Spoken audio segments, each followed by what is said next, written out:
Hello everyone. आज हम आइडोर के बारे में जानेंगे। आइडोर क्या होता है और किस तरीके से आप आइडोर के बग्स निकाल सकते हो, बग बाउंटी कर सकते हो, या फिर इसके बारे में अगर आपसे कोई क्वेश्चन पूछा जाता है इंटरव्यू में तो उसके बारे में भी आप बता सकते हो।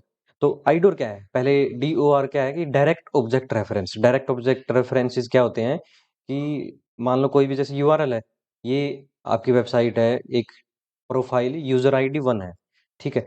और इसमें मतलब ये मान लो एक बैंक की वेबसाइट है और इसमें कोई सेकंड पर्सन आपकी प्रोफाइल नहीं देख सकता।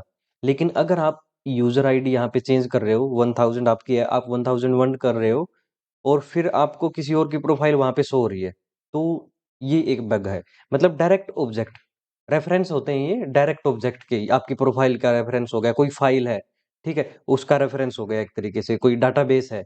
तो जैसे ये URL और लास्ट में रहता है ये इस तरीके से। और क्या बता रखा है इन्होंने, मतलब ये है कि फाइल्स डाटा डॉक्यूमेंट्स के ये डायरेक्ट रेफरेंसेस रहते हैं। तो आईडोर क्या हो गया? इनसिक्योर। मतलब कोई फाइल है जो प्राइवेट है, जो मैंने अपने अकाउंट से अपलोड कर दी मान लो, ठीक है, मेगा पे अपलोड कर दी, और मेगा पे क्योंकि मैंने अपने अकाउंट से अपलोड की है तो आपके पास तो उसका एक्सेस नहीं होना चाहिए। लेकिन अगर आप यहाँ पे URL में डाल रहे हो, जैसे ये है फाइल ID = ये 1000 है मेरी फाइल, और मैं मतलब आपने ये 1000 डाल के देख लिया आपके अकाउंट से, अगर वो फाइल शो हो रही है आपको, तो ये एक बग हो गया, ठीक है। इसके बारे में थोड़ा और जानते हैं। पहले तो आइडोर मतलब क्या होता है? Insecure, insecure direct object reference, ये करते हैं इनसिक्योर डायरेक्ट ऑब्जेक्ट रेफरेंस। तो अभी एक एग्जांपल देखते हैं, ठीक है, आइडोर का। ये मान लो कोई भी ऐसी वेबसाइट है, आपने कुछ ऑर्डर किया सामान, ठीक है। ऑर्डर करने के बाद ये URL मिल गया, अभी जैसे मैंने आपको बताया था। तो ऑर्डर नंबर क्या है? ये 1234। अगर इस ऑर्डर नंबर को आप चेंज करके देख लो, 1 करके देख लो, ठीक है, और जैसे 1000 करके देख लिया, तो देखा किसी और का ऑर्डर आपको दिख रहा है यहाँ पे, इनवॉइस दिख रहा है, उसका एड्रेस दिख रहा है। तो ये एक बग है यहाँ पे।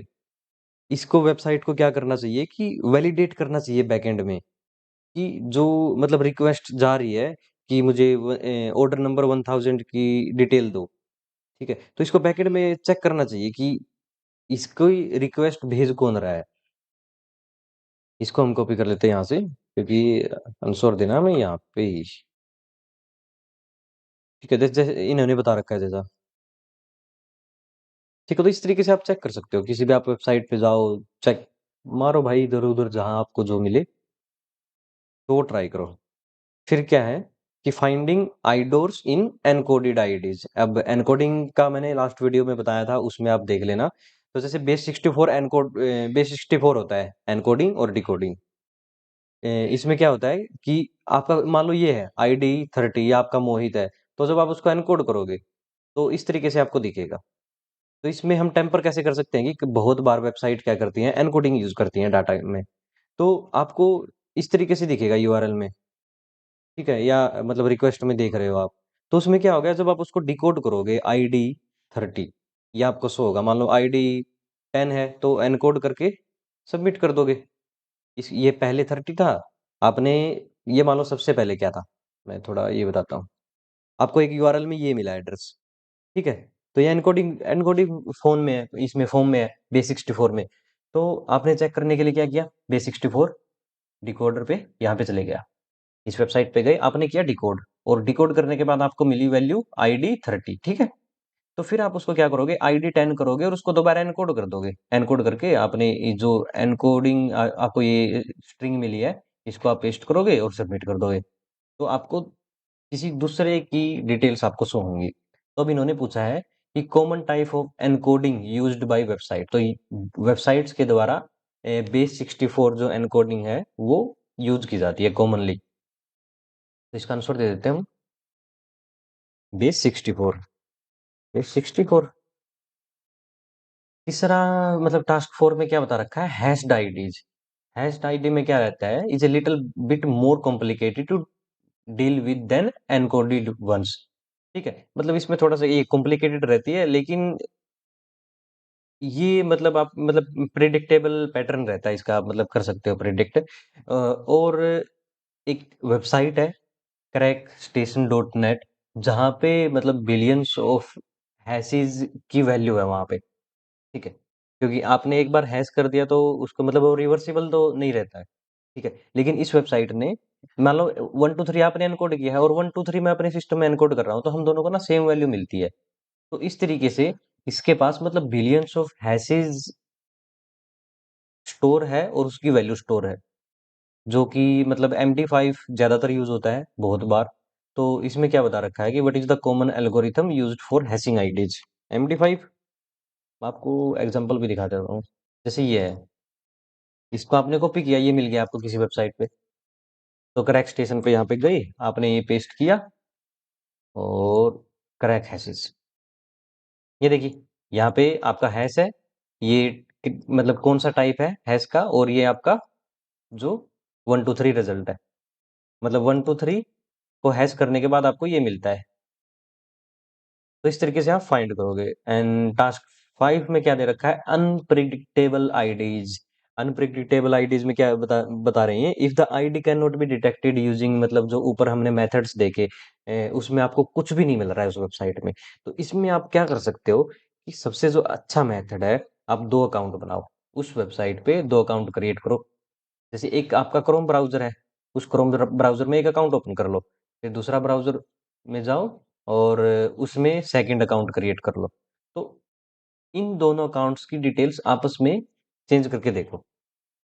ठीक है, क्या-क्या चेंज करके, जैसे आपने आईडी नंबर चेंज करके देख लिया, और कोई मतलब आप पोस्ट की है या कुछ ऐसी चीज़ है, तो वो डिटेल चेंज करके देखो कि एक अकाउंट की आईडी आपने दूसरे अकाउंट में डाल के देखी, क्या डिटेल शो हो रही है, इस तरीके से।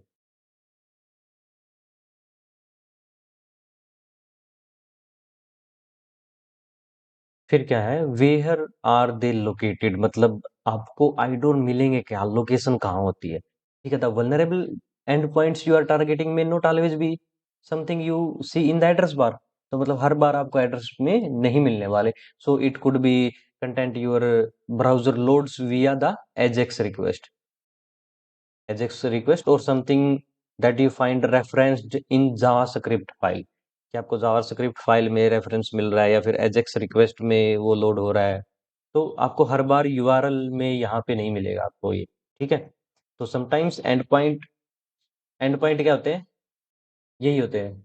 And points could have an unreferenced parameter. ठीक है, मतलब जो सिस्टम्स रहता है आपका, हर एक एंड पॉइंट रहता है, नेटवर्क जो डिवाइस कनेक्टेड रहते हैं नेट से, एंड पॉइंट आप उसको बोलोगे।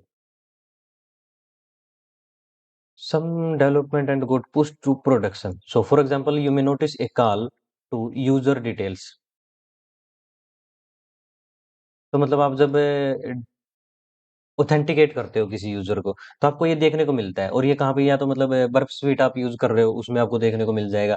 या फिर आपके F12 करके हम जब डेवलपर ऑप्शंस में जाएंगे, तो वहां पे आपको ये चीज दिख जाएगी। हम इसको करके देखते हैं, मतलब इस तरीके से आपको दिख रहा है कि यूजर डिटेल्स, यूजर आईडी 1 2 3, आप इसको चेंज करके देख रहे हो। ठीक है, इसको कैसे देखते हैं, प्रैक्टिकल एग्जांपल देखते हैं हम यहाँ पे। इन्होंने बोला है कि इस वेबसाइट के ऊपर जाओ, आप स्टार्ट मशीन करनी है और इस वेबसाइट पे जाना है। तो इस पे जाने के बाद ये बोल रहा है कि आप आगे अकाउंट क्रिएट करो, तो हम करते हैं। यहाँ पे गए,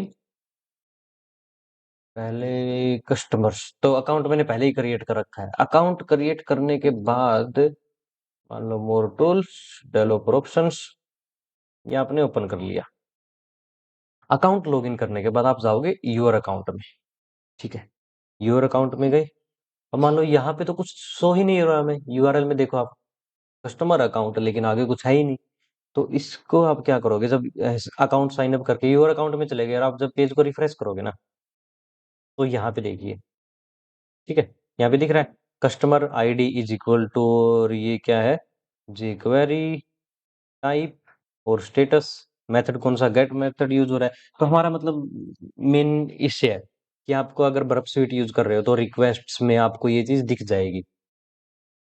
तो इसको देखते हैं, कस्टमर मान लो ये कस्टमर आईडी क्या है, 15। हमने इस पे डबल क्लिक करके देख लिया, इसका यूजर नेम ये है, ईमेल ये है। अगर हम यहाँ पे ये कर लेते हैं 1, ठीक है, तो आईडी वन किसकी है? यूजर नेम एडम, ये दिख रहा है आपको डिटेल्स। अभी दूसरा देखते हैं, मान लो यहाँ पे आपने आईडी कर दिया, आईडी 9 कर दिया। ठीक है, आईडी 9 में क्या है? टेस्ट अकाउंट है, test@test.thm। और इन्होंने क्या पूछा हमसे, तो इस तरीके से मतलब आप निकाल सकते हो डिटेल्स। यहाँ पे देख लेते हैं कि वन यूजर नेम पूछ रही है आईडी वन का, तो आईडी वन ही ओपन करते हैं पहले। आईडी वन का यूजर नेम क्या है? एडम। तो यहाँ पे डाल दिया हमने एडम। और फिर क्या पूछ रहे हैं? ईमेल एड्रेस यूजर आईडी 3 का, तो यहाँ पे आपने डाला और ये आपको डिटेल्स हो रही है। तो अगर ये सब डिटेल्स आपको शो हो रही हैं तो ये एक वैलिड बग है, आप इसको रिपोर्ट कर सकते हो। तो यही था आइडोर इनसिक्योर डायरेक्ट ऑब्जेक्ट रेफरेंस। अगर इसके बारे में आपको थोड़ा और जानना है तो आप व्हाट्सएप ग्रुप में आपको कुछ और वीडियोस मिल जाएंगी, जो कि मतलब प्राइवेट रहती हैं, पब्लिकली यूट्यूब पे नहीं डाल सकते हम उनको। तो व्हाट्सएप ग्रुप पे आप चेक कर लीजिए, वहाँ पे आपको वीडियोस मिल जाएंगी। थैंक यू, मिलता हूँ आपसे नेक्स्ट वीडियो में, जो रहेगी फाइल इंक्लूजन के ऊपर।